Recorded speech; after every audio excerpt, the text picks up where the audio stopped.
सवालों के जवाब उनके पास नहीं है तो चुनाव में किस तरीके से षड्यंत्र करें, चुनाव में कैसे हेराफेरी करें।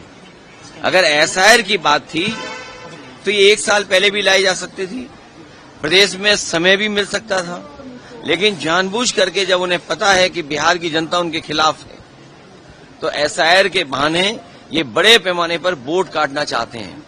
और जो आज एफिडेविट मांग रहे हैं कांग्रेस पार्टी के नेता राहुल गांधी जी से, समाजवादी पार्टी ने लगभग 2 साल पहले 18,000 वोट ऐसे जो डिलीट किए गए थे, जो 2019 में वोट जिन्होंने डाला था 2022 के जब चुनाव में गए तो वो डिलीट रहे, उसकी हमने एफिडेविट के साथ जानकारी दी और शिकायत की।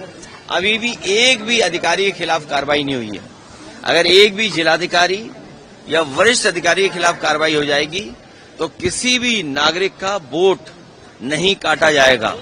ये हकमारी तो करते ही थे, ये भारतीय जनता पार्टी के लोग हकमारी तो करते ही हैं, लेकिन अब मतमारी भी कर रहे हैं। जो मतदान का अधिकार है उसको भी छीनना चाहते हैं लोग। ये फतेहपुर में जो कुछ हुआ है वो दुर्भाग्यपूर्ण है और भारतीय जनता पार्टी पे जब अपनी उपलब्धियां खत्म हो जाती हैं तो उनका वो सोची समझी जो रणनीति है जो अंग्रेजों से ली है उन्होंने, भारतीय जनता पार्टी की पूरी विचारधारा अंग्रेजों से दी गई है। डिवाइड एंड रूल, हिंदू मुसलमान के बीच में नफरत फैलाना, अगर हम हक की बात करें तो हिंदू मुसलमान को आगे कर देना। ये जिस तरह का काम हुआ है फतेहपुर में, सरकार को उन दोषी लोगों के खिलाफ कार्रवाई करनी चाहिए।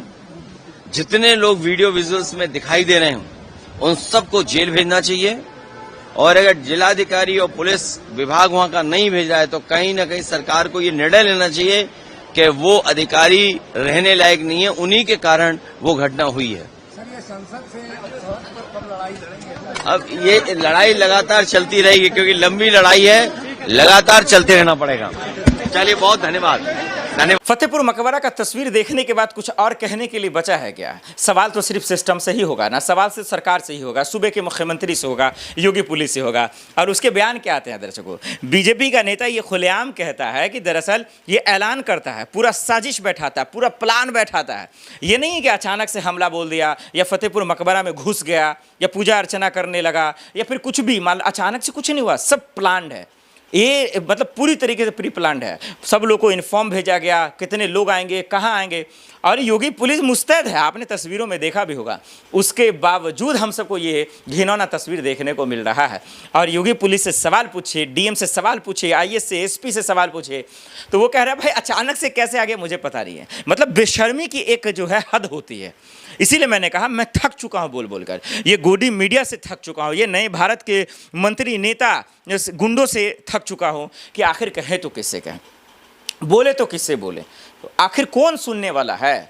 हिंदुस्तान के न्यायपालिका का जितना भी दरवाजा सबको खटखटा लिया जाए, कोई सुनता ही नहीं है। जो बोलता है उनको पागल घोषित कर दिया जाए। मुझे अगर लोग सुन रहे होंगे पागल घोषित कर देंगे कि भाई तुम बकलोल हो, क्यों चिल्ला रहे हो भाई, उसको भी सही साबित कर देंगे। मतलब जो हिंदू संगठन के लोग वहाँ मकबरे पर, यानी कि फतेहपुर मकबरे पर जो भगवा झंडे लहरा रहे हैं उसको भी सही साबित कर देंगे कि 200 साल पुराना वहाँ कोई मंदिर था।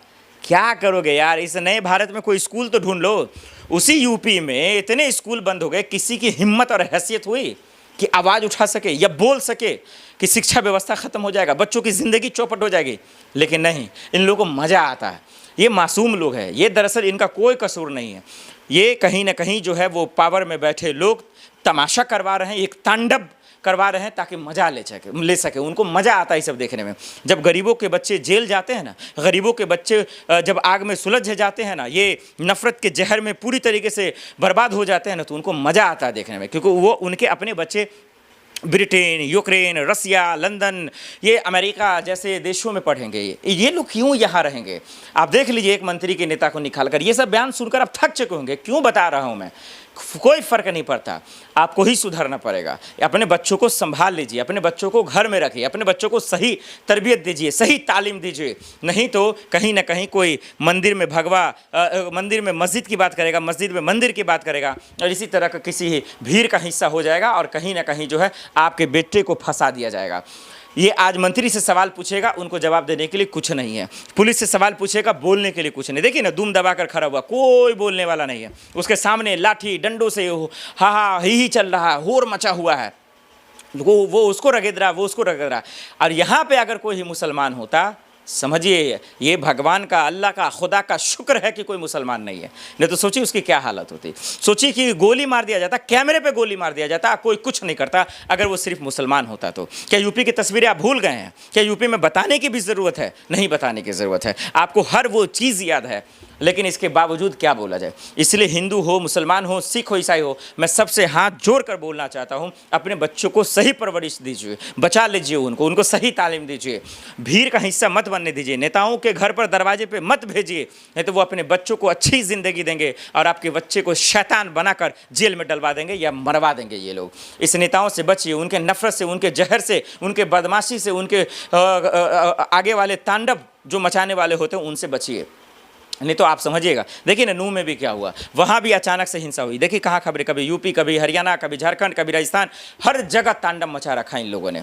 ये हिंसा कहीं से भी जायज़ नहीं है। इस लोकतंत्र में सिस्टम को इन लोगों ने खरीद लिया है। आप देख रहे हैं चुनाव आयोग को भी खरीद लिया है, क्योंकि देखिए वोट चोरी को लेकर कितना तमाशा मच रहा है। उम्मीद है कि फतेहपुर मकबरे को लेकर जो बवाल मचा है उस पर शांति कायम हो, सरकार जिम्मेदारी ले, और नूह में भी जो हिंसा हो रही है उस पर भी सरकार जिम्मेदारी ले। हर जगह डबल इंजन की सरकार है, लेकिन हमारा आप देख रहे हैं सरकार सिर्फ तमाशा कर रही है। कहीं से भी इस मुल्क में लोगों की शांति की कोई भी कोशिश और पहलू करती नजर नहीं आ रही है, क्योंकि उनको मालूम है कि हिंदू मुसलमान की सियासत करेंगे तभी राज करेंगे। अगर किसी को एक भी तालीम दे दे, एजुकेशन दे दे, पढ़ा लिखा दें, उनको पता है कि इनकी औकात और हैसियत एक सेकंड में ख़त्म हो जाएगी।